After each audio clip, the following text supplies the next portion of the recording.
You'll get nothing from her will. Not a single cent, my son's wife hissed, her voice sharp like broken glass. I blinked, stunned, watching her twirl her wine glass like she'd already won something. You were divorced, remember, she added, smug. And you weren't exactly the favourite, so don't get your hopes up. Before I dive in, feel free to let me know where you're watching from. And if you enjoy the story, a like and subscribe would mean a lot. Her giggle echoed through the penthouse dining room, a place I once helped pay for. The same room where, years ago, my ex-wife and I celebrated our 30th anniversary before the papers arrived 2 weeks later. Now, I was seated like an outsider at my own family table, next to the people who seemed thrilled at the idea of my erasure. Rebecca, that's enough, my son James muttered. But there was no conviction in his voice. He didn't look at me. He just kept cutting into his filet mignon like he was sawing away his guilt. I stared down at my plate. I hadn't touched the food. I couldn't. My hands were trembling under the table. That wasn't just any will. That was my ex-wife's $55 million estate. She'd built a wellness empire after our split, ironic given how toxic she was behind closed doors. But still, I never wished her harm. And when the cancer came, I visited, quietly, without making a scene.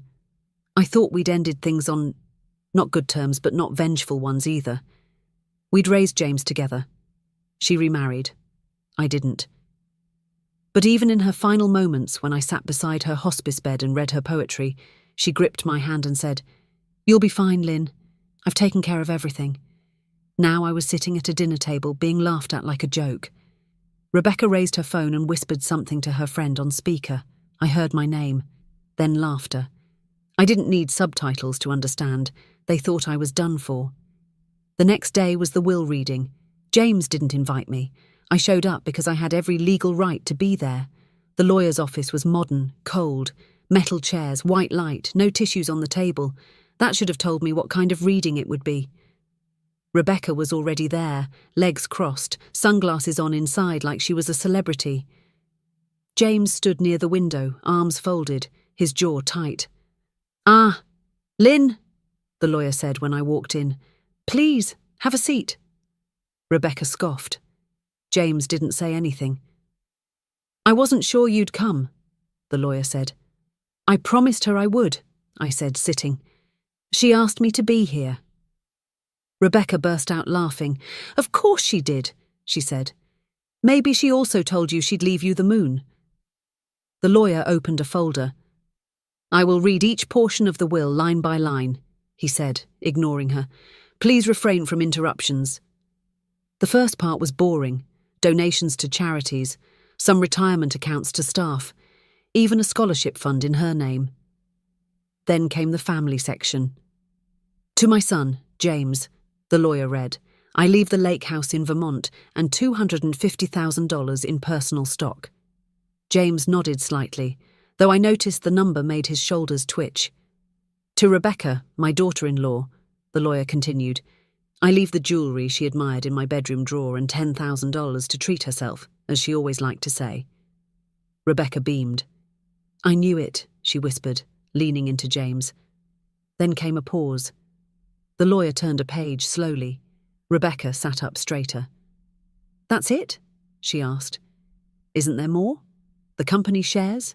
The rest of the liquid estate?" The lawyer's lips curled just slightly.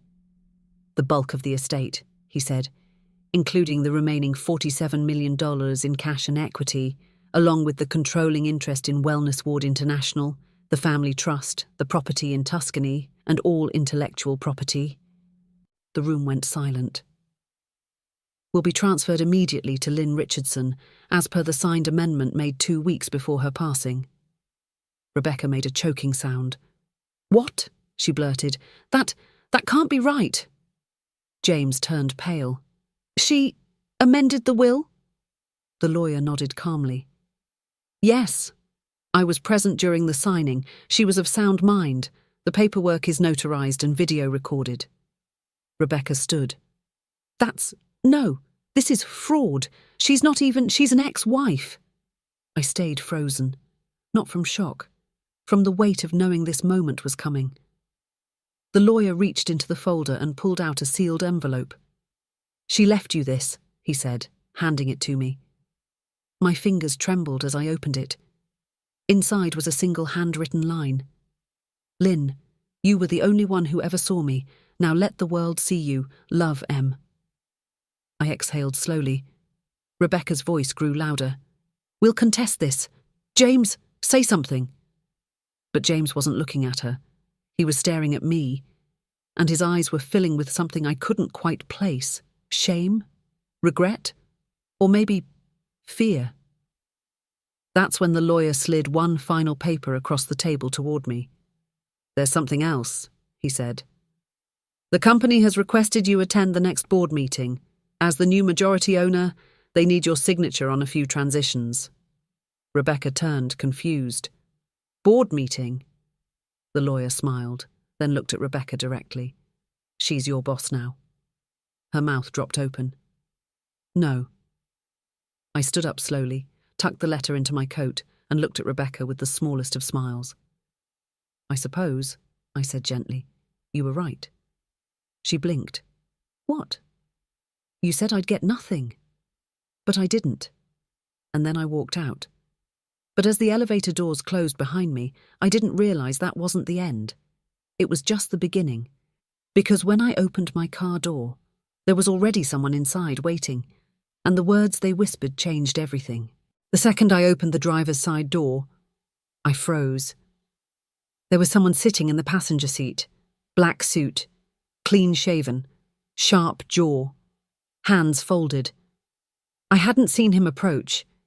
He didn't look dangerous, but he didn't look like someone who just needed directions either. "Don't panic, Mrs. Richardson," he said calmly. "I'm not here to hurt you." I didn't sit down. I stood by the open door, one hand on my purse strap, the other inside, fingers curling around my pepper spray. "You have 10 seconds to tell me who you are and why you're in my car," I said, my voice cold. "My name is Darren Moss. I'm from the board." "The board?" "Wellness Ward International, your ex-wife's company. Your company now." I stared at him. "How did you know I'd be here?" He smiled slightly.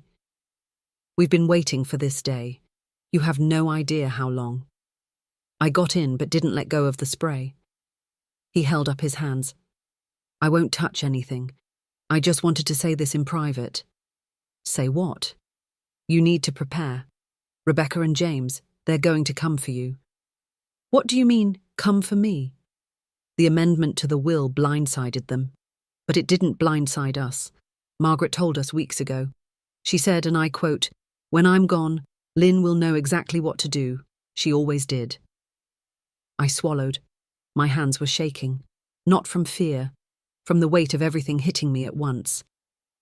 "Why are you here, though?" I asked. "Shouldn't this have come through the lawyer?" "Because what I'm about to tell you isn't in any document." He reached into his inner jacket pocket. My pulse jumped, but he pulled out something harmless, a small black USB. "This was in the safe at her Tuscany property. She instructed us to deliver it to you personally on the day of the will reading." I took it. It was cold in my hand. "What's on it?" "Evidence," he said, "of what they did, of why she changed the will." My throat dried up. "What they did?" "You'll need to watch it. But not here. Somewhere safe. Somewhere quiet. Don't trust anyone yet." "Anyone?" I asked. "Not even James?" His look turned sad. "Especially not James." He opened the door on his side, slid out of the car, and before I could ask another question, he was gone. I stared at the USB like it might burn a hole through my skin. The sun was starting to set. My phone buzzed on the console. Rebecca. "Where are you?" I didn't answer. I drove home, heart pounding, windows up, doors locked. Every car behind me looked like a shadow. I parked in my garage, turned off the engine and sat for 5 minutes before I could move. My living room felt colder than usual. My ex-wife's framed photo was still on the shelf from the funeral. I walked past it, straight to my study, locked the door, pulled my old laptop from the cabinet drawer, plugged in the USB.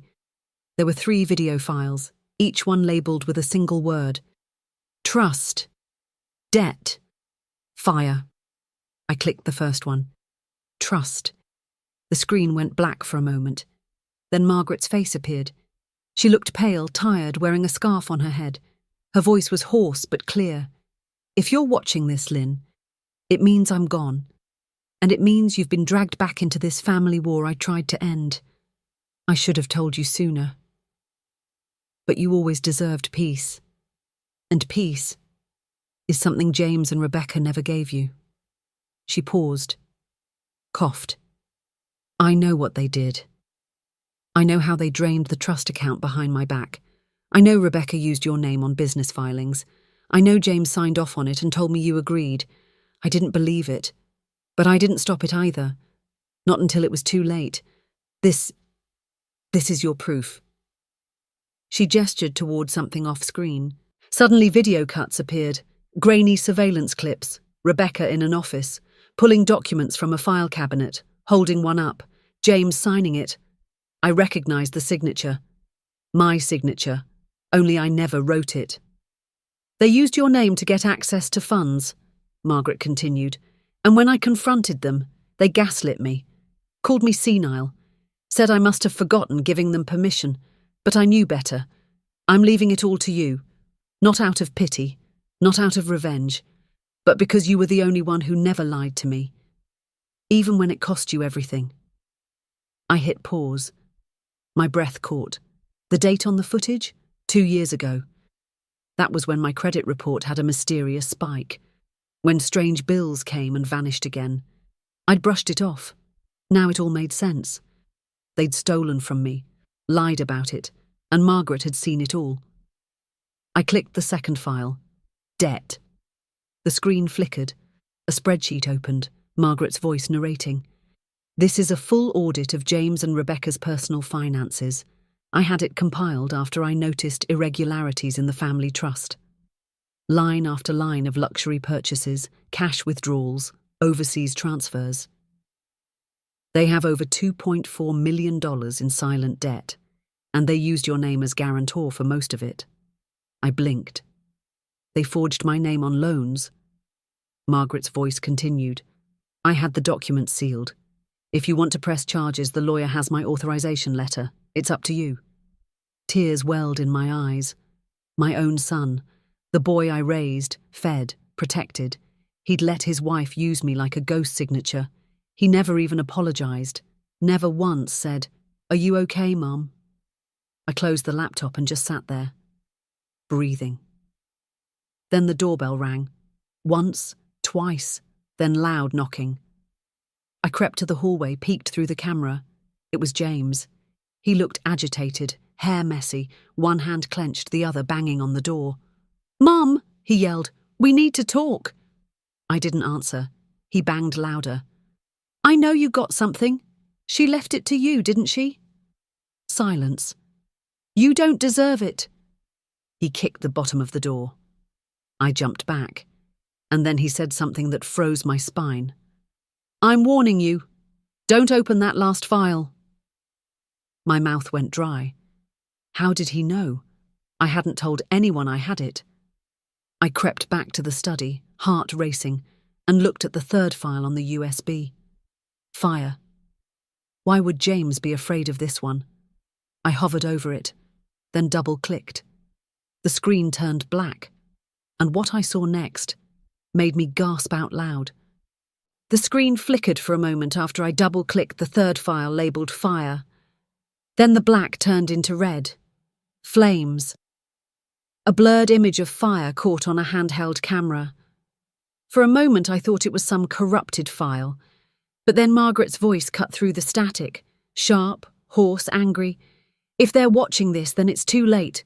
But you're not watching this for them. You're watching this for the truth, Lynn." The camera panned. A date stamp appeared in the corner. September 18th, 2:12 a.m., 2 years ago. My breath caught. I remembered that night. The night I got a strange phone call and no one answered on the other end. I had ignored it. Margaret hadn't. The video footage was shaky but showed enough. A hidden camera view from what looked like the corner of a dark garage. There were two figures, James, Rebecca. The lighting flickered, but it was clear they were dragging two heavy black trash bags into the garage. One of them opened the lid of a large steel burn barrel. James dumped the bag inside. "Are you sure no one saw?" Rebecca's voice hissed from behind the camera. "It's 2 a.m, James said. "She's asleep. She always sleeps like a rock." "You didn't forget anything, right?" I grabbed the file from her nightstand and all the backups from her office. "It's all here." "What about the Tuscany safe?" "It's fine. She won't check it. She doesn't even remember half of what she hides." They laughed. Then he poured lighter fluid over the bags. Rebecca flicked a match. The screen glowed orange as flames burst into life. "There," James said. "Now it's like it never existed." Margaret's voice whispered again over the footage. "Except I had a backup, a hidden drive, in the one place they never thought to check, under the floorboards of the Tuscany guest room. They think they destroyed the documents, Lynn, but what they tried to burn was proof." The flames roared louder, the screen pixelated, then cut to static. I shut the laptop slowly, like it might explode. My ears rang. I was trembling, but not from fear anymore. From rage, from betrayal so deep it scratched at the bone. They had burned legal documents, destroyed records, lied, stolen, forged my name. And now they were pounding on my door, demanding what Margaret left me. I rose from my chair and walked down the hall. The banging had stopped. I peeked through the peephole. James was gone. My phone buzzed again. I checked it. A new message. No name, no number, just 6 words. "Delete the files, or you're next."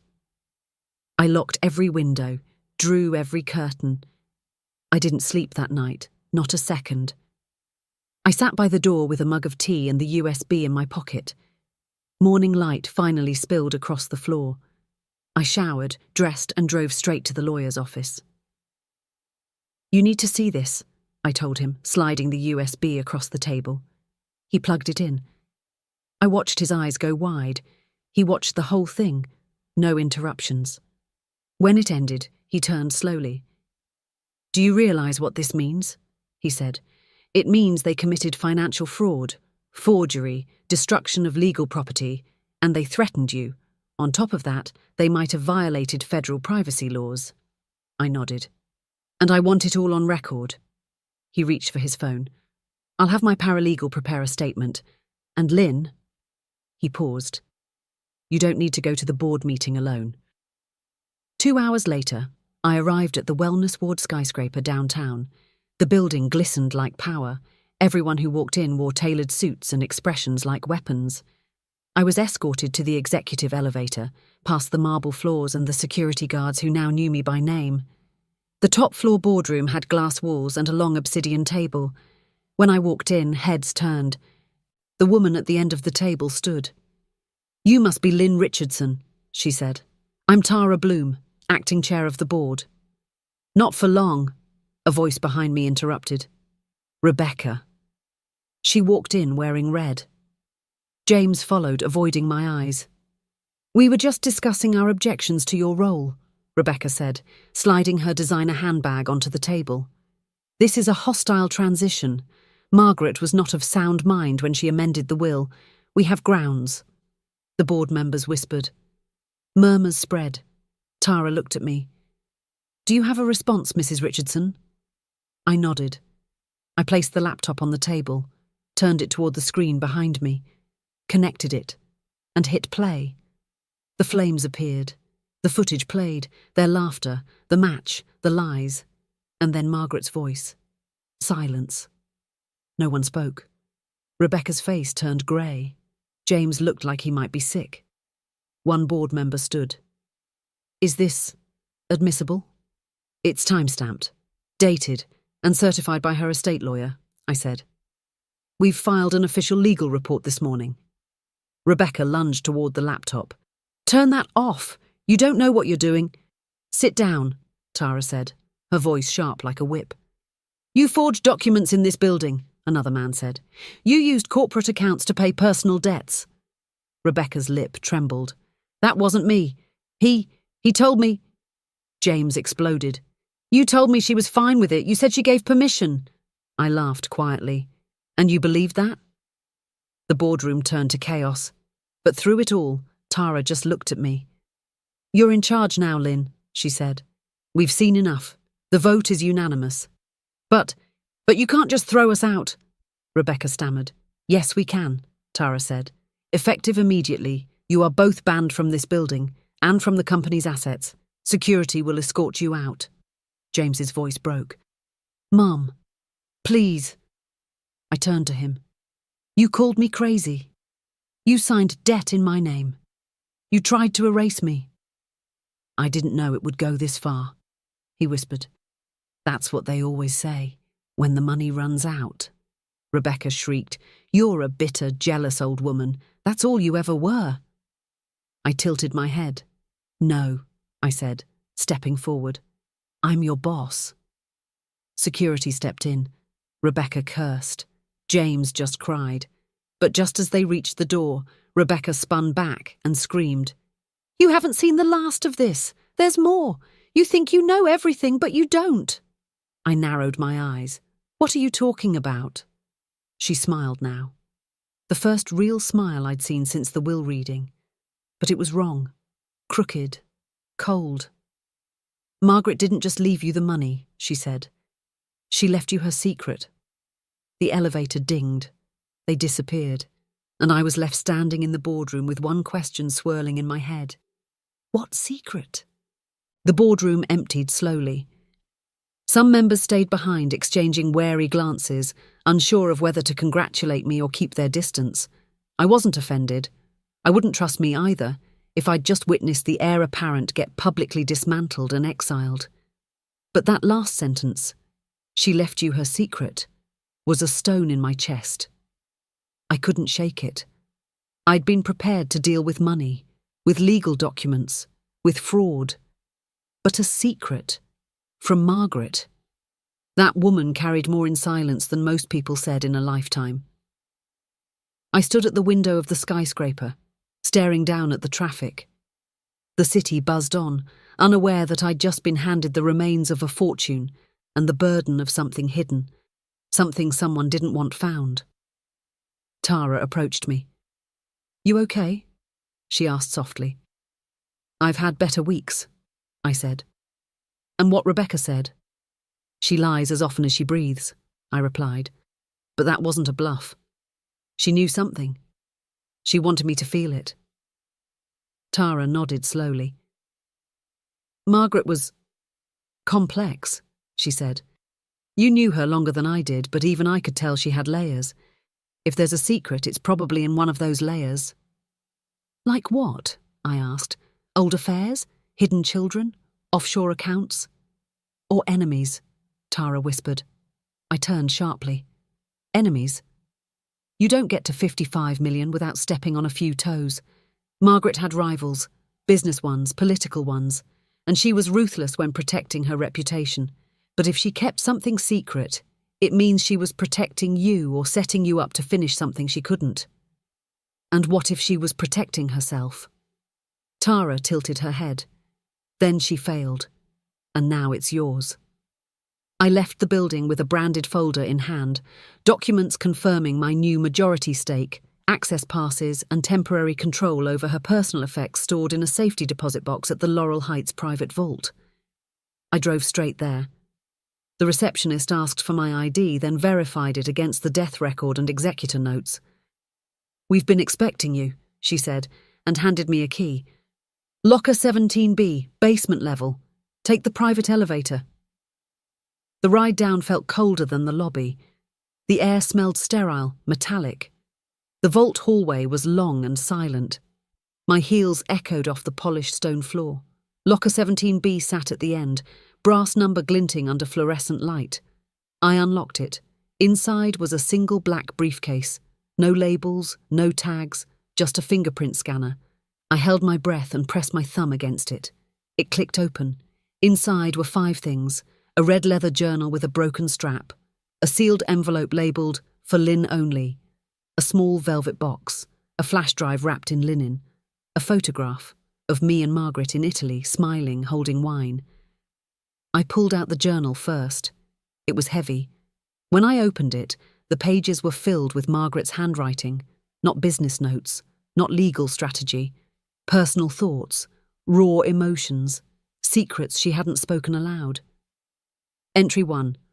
I know I'm dying. The doctors think they've hidden it from me, but I've known my body for decades. This isn't menopause, this is goodbye. And I'm terrified, because the things I've hidden are starting to rot. I sat on the cold bench in the vault and kept reading. James is not who he used to be. He's become something darker. Or maybe I was blind for too long. He talks to people in corners. He lies to Rebecca. And Rebecca, she watches everything, like a hawk. She once told me, "If you're not useful, you're disposable." I laughed at the time. I shouldn't have. There's something I've never told Lynn, something I swore I'd carry to my grave. But now, I'm not sure it's mine to keep anymore. If you're reading this, Lynn, then I've failed to protect you, but maybe I can still prepare you. I stopped. My heart pounded. What hadn't she told me?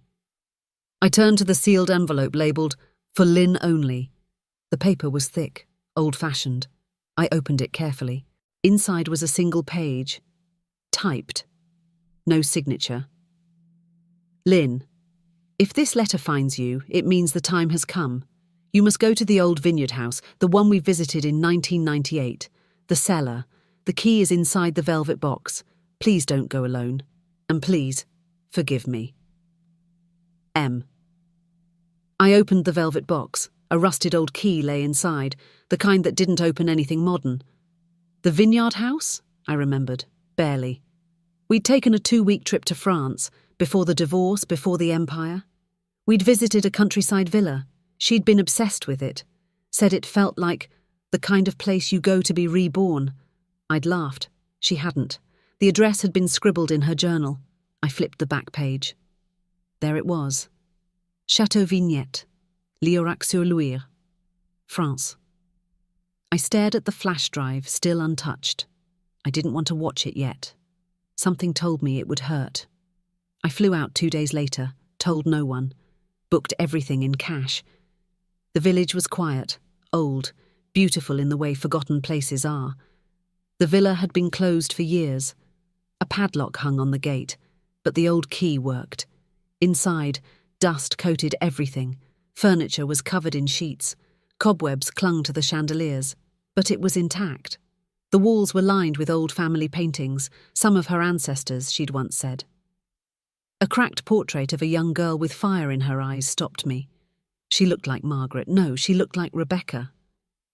I walked through the hallways until I found the cellar door. The key fit. It opened with a groan. The air inside was stale and sharp. I descended slowly. The stone steps creaked under my weight. At the bottom was a wine rack, empty, a long wooden table, and an armoire. I opened the armoire.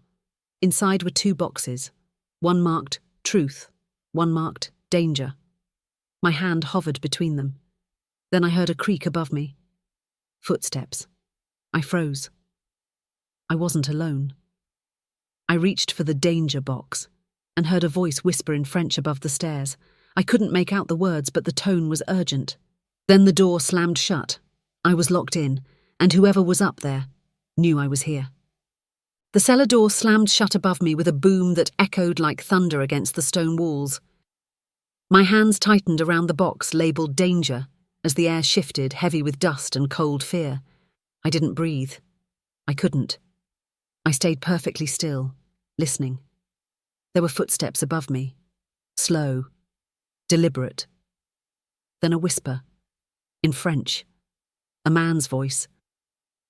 I couldn't make out the words, but it wasn't friendly. I moved quickly now, my back pressed against the armoire, one hand still holding the box, the other fumbling into my coat pocket for the emergency flashlight I'd brought. I flicked it on. A narrow beam of light cut through the blackness. The cellar stretched farther than I remembered, farther than it ever should have. At the end of the wall was something I hadn't noticed before, a second door, partly hidden behind a wine rack. I didn't have time to think. I shoved the rack aside and yanked open the door. It led to a tunnel, narrow, winding dirt walls reinforced with old wooden beams. I had no idea where it led, but I knew one thing for sure. I wasn't staying in that cellar. I ran. Fast. The box clutched to my chest, the flashlight shaking. Behind me, the door to the main cellar creaked again. Then a voice called out, this time in English, "Lynn, we don't want to hurt you." It was calm, controlled, but wrong, too calm. I ran faster. I didn't look back. After 10 minutes of twists and darkness, the tunnel opened into a small stone chamber. In the centre, a single lantern flickered, and next to it, a desk. On the desk was a photograph of Margaret and a sealed envelope with my name. Another one. I approached slowly. The air was damp. The silence screamed. I set the box down and opened the envelope. "Lynn, if you found this place, then you know I had to hide it. The things in this box, they could ruin powerful people. I didn't trust the courts. I didn't trust the press. I only trusted you. Insider bank statements, names, bribes, forged medical trials, things that could destroy Wellness Ward, our competitors, even certain government officials. If I had released them while alive, they would have erased me. So I waited. If you want to protect the company, bury it. If you want justice, expose it. Just know this. Once you open that box, you will never live a quiet life again. Choose wisely. M." I stared at the box. My hands trembled as I opened the lid. Inside were folders, labelled accounts, wire transfers from corporate wellness campaigns to offshore entities linked to politicians, pharmaceutical executives, even charities Margaret had spoken at. There were also handwritten notes. From Margaret. From someone named LD, and photos. Some of people I recognised from the board. Some from the government. I wasn't just holding corporate dirt, I was holding dynamite. Suddenly, the tunnel behind me lit up, a flashlight beam, and footsteps. I grabbed the USB from inside the box, shoved the contents into my coat and turned to run again, but stopped. A figure stepped into the doorway. It wasn't James, it wasn't Rebecca, it was Tara. "Don't run," she said out of breath. "I followed you, not to stop you, to help." I didn't believe her. "How did you know I'd be here?" "I didn't," she said. "But I know Margaret. She always had a fail-safe. And I guessed you'd follow the trail." I kept my back against the wall. "Why are you here, Tara?" She stepped forward. "Because I helped Margaret gather that evidence. I'm LD. I used to be her fixer. Until she found out the board was planning to sell the company to foreign buyers, companies tied to harmful wellness products. She couldn't stop it without going public, but if she did, it would have meant war." She froze, and then she got sick. I blinked. "So you helped her?" "I hid the data. We planned to release it. Together. Then she died. And the others started sniffing. When you inherited everything, they panicked." "And James?" I asked. "Was he involved?" "Your son signed off on fake trials, Lynn. Rebecca sold patient data to pharmaceutical competitors. They wanted the money, not the mission." I felt sick. "You're telling me Margaret left me all this because she couldn't fight them?" Tara nodded. "She trusted only you." I looked down at the USB, and I made my decision. The next morning, the headlines exploded. 55 Maitinians, wellness empire under investigation for corruption, fraud and data crimes. Founder's last testament sparks federal probe. Ex-husband's ex-wife now controls empire, and the truth. James and Rebecca were arrested within the week, indicted on multiple charges. The footage, the evidence, the documents, they were airtight. Even the international branches folded under scrutiny. The company's stock plummeted, and then, under my leadership, it stabilized. We restructured, rebuilt, fired half the board. I took nothing from the $55 million for myself. Instead, I funded 3 medical charities in Margaret's name, and then I disappeared. 6 months later, I received a letter. No return address, just one sentence. "You kept your soul. She would have been proud." I smiled, not because I won, but because I finished what she couldn't.